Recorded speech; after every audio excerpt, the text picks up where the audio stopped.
Yo, what's up guys? Welcome back to my YouTube channel.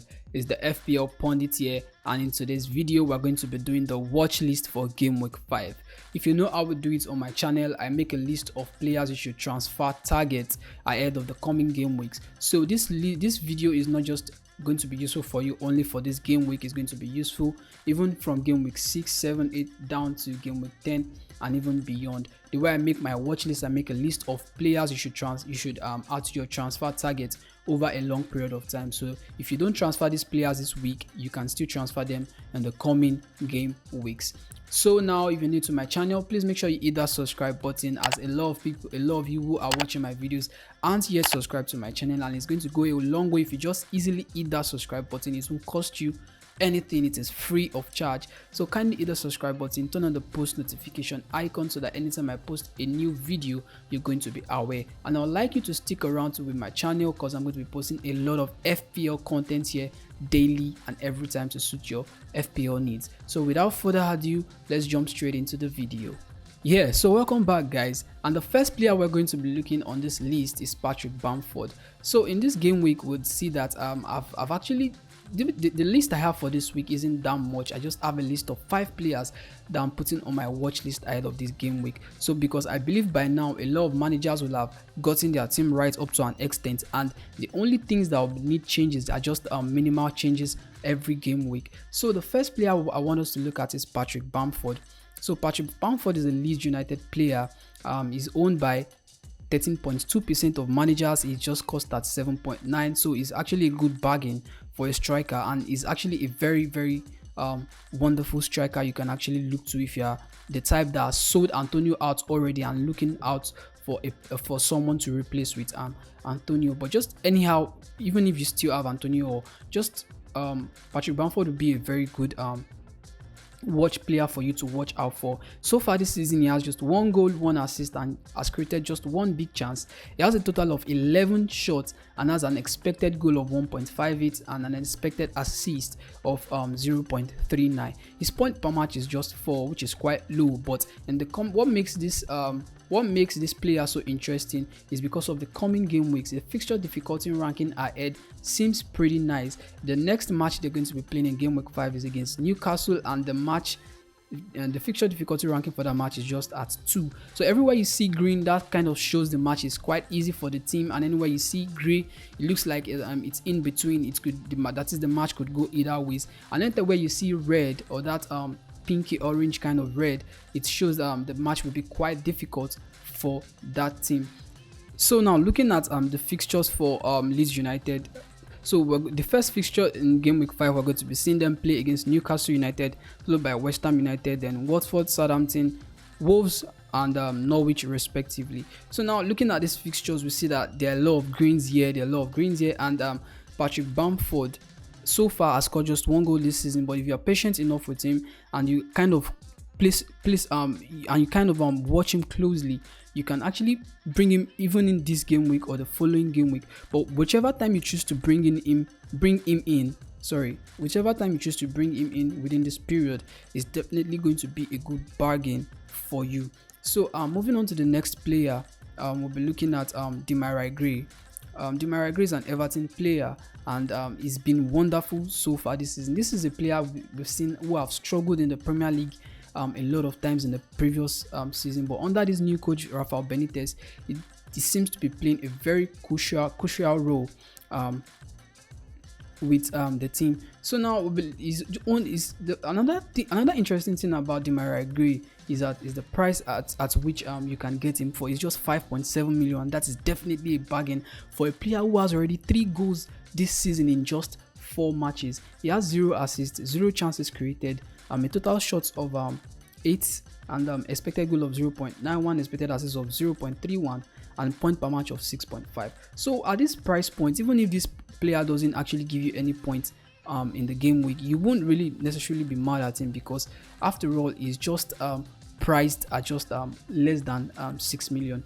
So if you're looking to get this player, you should definitely put him on your list. And looking at this fixture difficulty ranking ahead, is playing Aston Villa in game week 5, followed by Norwich, and then after Norwich is going to be playing Manchester United, which might actually be the only difficult major difficult fixture in the next 6 game weeks I see here. Following, and then after playing Manchester United, we'll see them play against West Ham United, then Watford and Wolves. So this is that about Demarai Grey. So guys, moving on to the next player, we have Rafinha. Rafinha is also a Leeds United player alongside Patrick Bamford, and Rafinha has actually been quite good this season too. Not that he has scored many goals or he has any very big statistics that might be backing him to be part of my watch list, but he has just quite some interesting fixture, just like the way Patrick Bamford does. He's just 6.5 million and he's priced at it's just priced at 6.5 million and is owned by 15.2% of managers.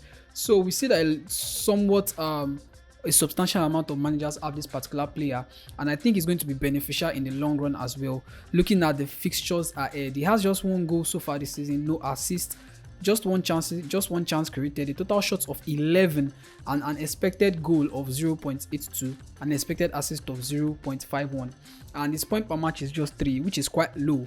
But just like I mentioned while I was talking about Patrick Bamford, the fixtures ahead look promising. They really look promising. So these are the only 2 players from Leeds United that I have actually added to my watch list. I would actually like you guys to actually get online, get on fantasy. You just look towards Leeds players a lot more in this coming game weeks. We're going to be seeing a lot of performance from Leeds United players. So apart from these 2 I've mentioned, you can also look at the likes of Jack Harrison. You can look at other Leeds attackers. They're really going to do well in the coming game week. So on to the next player, we have Marcal. So Marcal is actually a defender, and these last 2 you see on my watch list are actually the players that I've once talked about before in my previous watch list video, and I think they deserve to make it back to my watch list again this in this game week ahead.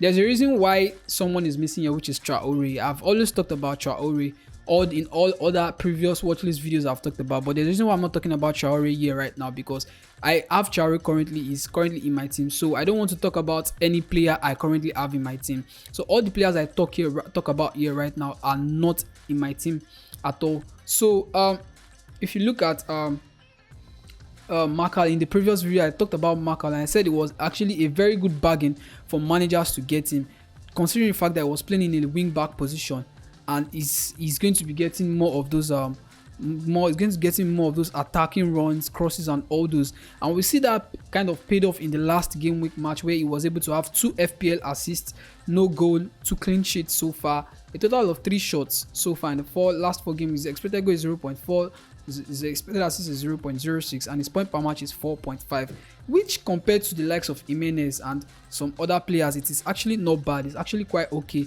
That means even if this player is not going to be getting you goals or assists or any of those things, he's going to be getting you clean sheets, and is a defender but plays a wing back position, just like the way Doherty was playing in that position previously. So that's that about Marcal. I'm just trying to like refresh our memory again, because I know some of us might not have watched that previous video where I talked about Marcal. So if you didn't watch that video, here is Marcal for you to get. It's just priced at 4.6 million and owned by just only 4.6% of managers. And I think as at that time when I talked about Marcal, less than 1% of managers had him. So most likely probably during this game week was when a lot of managers got him after the performance in the previous match. But this performance is not going to stop there. If you look at the coming game weeks ahead, the next 3 game weeks are actually very good fixtures for Wolves United. For Wolverhampton Wanderers. And we see they're going to be playing Brentford, followed by Southampton. They're going to be playing Newcastle after that. And at least among these 3 matches, they should be able to get like a clean sheet in 2, or even if it's just 1. But we see these players are likely to perform. So last but not the least is Raul Jimenez. So Raul Jimenez, despite not having scored any goal or assisted in any match so far this season, he still has some quite impressive statistics that we can look into. He has an expected goal of 1.02 and an expected assist of 0.83, which I think is actually awesome despite not having any goal. So that means in the coming matches we can actually see some turnaround from this particular player. I think one of the facts about why he hasn't been why he hasn't been consistent or why he hasn't really done anything so far this season is actually for the fact that he was injured all through last season, and he just got back into the Premier League, and he's just trying to, like, you know, get that form back again.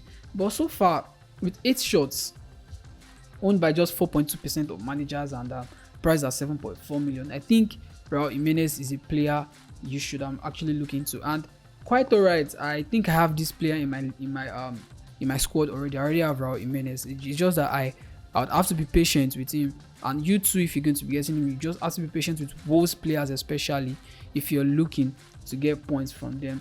So looking at the fixture difficulty ranking is the same with Marcal, just 3 fixtures ahead. And you know, I've been looking at Wolves players since game week 2 and up till now. So looking ahead from game week 5, we're going to be playing Brentford, Southampton, and Newcastle up to down to game week 7. So looking at that, we see that the fixtures are actually favorable for Wolves. So if you're looking to get Wolves players, you should look to get any of these 2 players. I necessarily don't want to recommend Traore again, because I just feel like it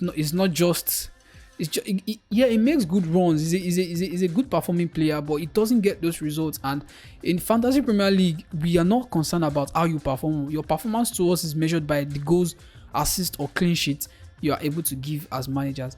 So that's it, guys, for the watch list. If there's any new updates about my watch list, I'm going to let you guys know in another video. So until I see you next time, we'll be having a transfer tip and a team selection video in the next coming videos this week. So stay tuned to my channel, hit the subscribe button if you're new to my channel, turn on the post notification icon so that anytime I post a new video, you are going to be notified.